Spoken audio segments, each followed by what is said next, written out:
Hello guys, in this video I'm going to show you how you can create an opportunity on Salesforce. The first method is to go to opportunities and then click on new opportunity, and this will take you to the details page.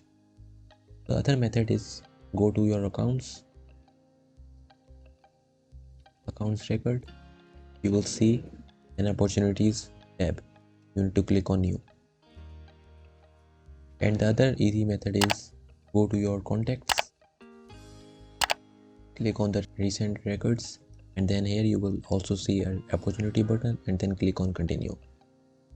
So when I click on the new opportunity, it will open up a detail page. Here you can enter your account name, you can associate with your existing records, you can create an opportunity name. I'm going to name it opportunity 1,